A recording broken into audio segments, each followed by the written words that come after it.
Hello everyone, আজকে আবারও একটা রিয়েল ব্রাইডের ভ্লগ নিয়ে চলে এলাম। আজকের দিনটা এত গরম, আমি জানি না সকালবেলা এত কেন গরম ছিল। আর আজকে ছিল আমাদের মর্নিং ব্রাইড। আমাদের প্রায় ওই 12টার সময় আমাদের রেডি করে দিতে বলেছিল। তো সেই রকম সময় অনুযায়ী আমরা আজকে পৌঁছে গিয়েছিলাম আর খণ্ডঘোষে। কিন্তু ভীষণ মনে ভয় নিয়ে নিয়ে গেছি। আর এই দেখো তোমাদের দামোদর নদীটাও দেখিয়ে দিলাম। আর এত সুন্দর সিনটা, মানে রাস্তার ভিউটা তোমাদের না দেখালেই নয়। আর 1 ঘন্টা গাড়ি চালিয়ে যাওয়া, এত দূর ভীষণ রিক্সে গেছিলাম। বাড়ি থেকে সবাই বারণ করেছিল, কিন্তু রিক্সে গেছিলাম আমি আর সুস্মিতা। আর কতটা?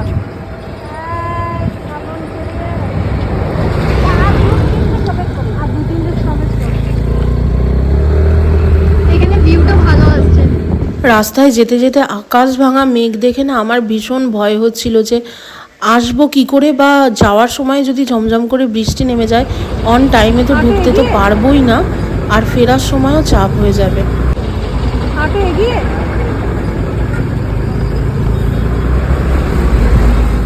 ফাইনালি আমরা ওই লজটায় পৌঁছে গেছি যেখানে আমাদের মেকআপটা হবে। আর আমাদের কল টাইম ছিল ওই 11টা থেকে ও বসবে, তারপরে ওকে 12টার মধ্যে 12:30টার মধ্যে রেডি করে দিতে হবে। আর এই হলো আমাদের আজকের ব্রাইড। ওর এখনও কোনো রিচুয়ালস হয়নি। আমরা যখন পৌঁছলাম প্রায় ওই 11টা বাজছে। আর এই যে ঘরে প্রচণ্ড লোক ছিল, যেটা সব জায়গায় হয়, ন্যাচারাল ব্যাপার। তো এই যে হলো আমাদের সেট আপ, আজকে আমাদের নয়, ব্রাইডের সেট আপ। আর এই যে সব লোকেশানটা আমি দেখিয়ে দিচ্ছি, অ্যাম্বিয়েন্সটা। তো আমরা ঘরে ভীষণ বোর হচ্ছিলাম। প্রায় 1 ঘন্টা রাস্তা গাড়ি চালিয়ে এসেছি। আর আমাদের set up already done. Susmita এখানে নিজে ছাড়ছে, চুল আছড়াচ্ছে। আর বাইরের ওয়েদারটা দেখো, ব্যাক ক্যামেরা করে দেখাচ্ছি। এত মেঘলা মেঘলা ওয়েদার করেছে, ফোকাস নিচ্ছে না। দেখো, এতখানি রাস্তা যাব, আমরা ওই রাস্তাটা দিয়ে এলাম। এতখানি রাস্তা যাব, জানি না ঝমঝম করে বৃষ্টি নেমে গেলে কি করে বাড়ি ফিরবো। বলে না, যেখানে বাঘের ভয় সেখানেই সন্ধ্যা হয়। আর সত্যি করেই আমরা বাড়ি ফেরার পথে এত জোরে বৃষ্টি পেয়েছিলাম যে দুজনেই কাক ভেজা হয়ে বাড়ি ফিরেছিলাম। আমাদের কাছে না ছিল কোনো ছাতা, না ছিল কোনো ওয়াটারপ্রুফ। আর এই যে এখানে সমস্ত তত্ত্বগুলো সাজানো হয়ে গেছে। তো এখানে ব্রাইড সবে এসছে, এরপর রেজিস্ট্রি হবে। তো শুধু আমরা বসে বসে দেখছি ব্রাইড কত গিফট পাচ্ছে।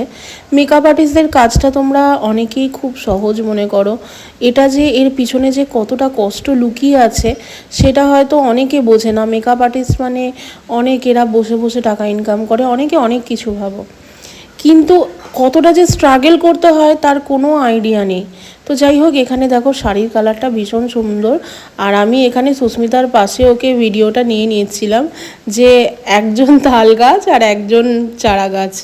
ব্রাইডের বসার কথা ছিল মেকআপে প্রায় 11টার সময়, আর 12টায় ওকে ছাড়ার কথা ছিল, কিন্তু ব্রাইড মেকআপে বসলো প্রায় 3টের সময়। তো আমি ওকে জোর করে, মানে রীতিমতো আমি বলে তুমি তাড়াতাড়ি বসো, কারণ তোমার পরে তোমার বোনকেও রেডি করতে হবে। লাস্টের দিকে কি হয়, প্রচণ্ড তাড়াহুড়ো লেগে যায়। ও বাই দ্য ওয়ে, তোমাদের তো বলাই হয়নি, এটা ছিল আমাদের এনগেজমেন্ট ব্রাইড। বিদায় করে রেজিস্ট্রি করবে যখন, তখন তো নেবে, ধর আকাশ ভিডিও করবে, ফটো তুলবে, তাহলে আমি এই পুতুল অবস্থায় মুখটা নিয়ে বসলে কেমন দেখাবে। এটা ছিল আমাদের মুসলিম এনগেজমেন্ট ব্রাইড। অনেক সময় কি হয়, ম্যাক্সিমাম এনগেজমেন্ট ব্রাইডরা কি চায়, লেহেঙ্গার ওপর চায়, আলাদা সুন্দর একটা সাটেল একটা মডার্ন টাইপের একটা লুক চায়। কিন্তু আজকে আমার এই ব্রাইড চেয়েছিল একটা অন্যরকম, মানে একদম রিসেপশন ঘোমটা পরা টাইপের একটা লুক হবে।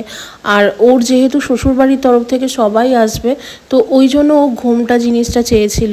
তো একদমই আলাদা এনগেজমেন্ট লুক যেরকম হয়, একদমই আলাদা টাইপের একটা লুক।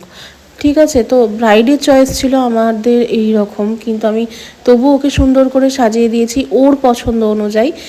আর দেখো, ওকে তো ভীষণ মিষ্টি লাগছিল, ও বারবার বলছিল দিদি আমাকে ভালো লাগবে কি না। আর এখানে আমি আর একটা তোমাদের জিনিস দেখাই। এরপরে দেখো যে জুয়েলারিটা পরবেও, সেটা হচ্ছে একদম ওর মায়ের জুয়েলারি, বাকিগুলো ও বানিয়েছে। আগেকার দিনে এই যে 3 নম্বর জুয়েলারিটা দেখতে পাচ্ছ, বেশ সুন্দর পাতা পাতা ডিজাইনটা, এত সুন্দর। এটা ছিল ব্রাইডের মায়ের জুয়েলারি।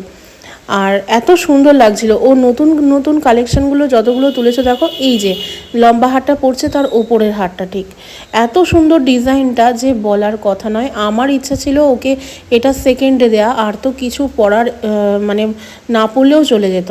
যাই হোক, এখানে ব্রাইডের সোনার আংটিগুলো ব্রাইড পরছিল, এত সুন্দর কালেকশান যে কি বলবো।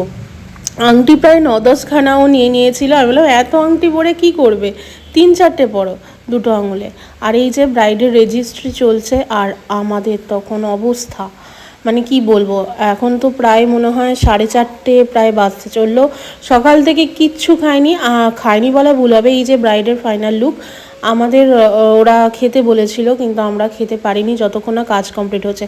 দেখো ঝমঝম করে বৃষ্টি নেমে গেল, এখনও ব্রাইডের বোন রেডি হওয়া বাকি আছে। এখন প্রায় বাজছে 5টা।